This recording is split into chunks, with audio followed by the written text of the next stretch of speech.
Wow, it's been a while. It's good to see you again, Gern. How are you today? I'm fantastic, Pat. Glad to be here. It's been a while, and I've missed these talks, so I'm looking Yeah, forward to it. I have too. Obviously, life gets in the way, but Rogue One. How about this, man? What a great idea! Thank you for bringing up the idea because I don't know why we didn't think of this earlier, but super, super idea. Love this movie. Yeah, I remember you and I talked right after I had seen it, and I guess it came out in 2016. December 16th of 2016. I looked it up. Okay, very good. And I enjoyed it, but I felt like, yeah, it's not really a Star Wars film because it doesn't feature any of the principal characters. It takes place in the Star Wars universe, and this is really the first motion picture that takes place without the main characters. The other non-main character stories were cartoons or animated computer animated shows, which I didn't watch any of them. So I had to like kind of get over that hump, and after time it sank in, I'm like, yeah, you know what? This is a really good Star Wars film. I fully embrace it as such. There's no lightsabers. Yeah, there is. Huh? Oh well, but I mean, like the main characters are not force wielding lightsaber guys. They're not. There are yeah, no Jedi, and this is the yeah, other thing yeah. that in the what makes a Star Wars film? Right, Struggle, good versus evil, right. and magical Jedi. Yeah. And how can you have a Star Wars film without some Force element?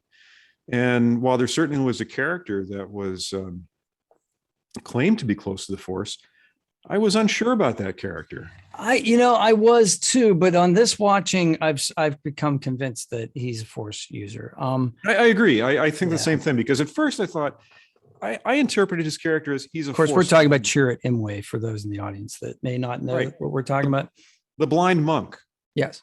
The blind monk. I interpreted him as a Force fanboy, kind of a hanger-on who Well, somebody who really idolized the Jedi, but he wasn't one of them, and he kind of wishes he could have been part of the action. he was one of Um, the old temple guards, and yeah, yeah, so like he probably knew the lore, he probably heard stories, probably heard all this kind of stuff.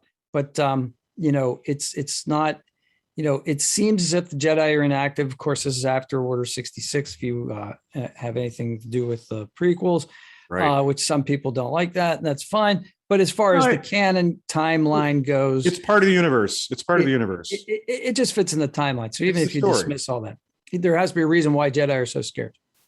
And but Jedi are not unknown because um, oh gosh, Jimmy Smith's character, Bail Organa. yeah, Organa. He's he actually says to Mon Mothma at the end, or she says, "Are you going to go get your friend?" And he's like, "Well, we're going to need everything we can get." It's got to be somebody you trust. I And trust her with my life. there is a Jedi that appears in this story. Did you catch this? So twice when we go to Jeddah, there is a reclining figure, and the land formations make a shape that looks like Obi-Wan Kenobi laying on his side. So there's one where he's laying and he's facing the camera and his head's pointing towards the screen right. And then the second scene is, I suppose it's the same land formation, but for whatever reason, they've mirror imaged it and it's facing left. And you can actually see a scar in the earth that looks like a lightsaber. I did not notice that. Yeah, it's kind of cool. Clever. So I'll put that, obviously, while we're talking about it, I'll superimpose images There's a number of in one Easter of the eggs edits, and we'll put that over there. Yeah. So yeah, there's a number of Easter eggs in the movie, and I think that producers of new Star Wars films always go out of their way to do what is now called fan service, to stick in some stuff that people who are really into it will recognize, say, hey, that was cool. well, this one for sure. I mean, there are so many. I'm sure there are other videos out there that covered all of them, but the Yeah. ones that come up in the course of the story, they're just,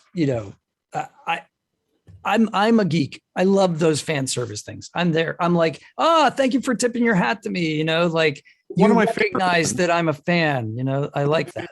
Yeah, absolutely. And one of my favorite little fan service moments was the roustabout character with his walrus friend who menace Luke in the cantina. Yes. Episode 4 bumps into one of the main characters from Rogue One while they're on Jeddah. So that was kind of a nice moment. Yeah, and he's just a hothead. He threatens everybody, right? He just goes through the galaxy. It's amazing that he's not. Well, that's probably why he looks. That's why his nose is all messed up. The guy's been in some scrapes that he just can't handle. You know, he's Yeah. constantly mouthing off to the wrong people.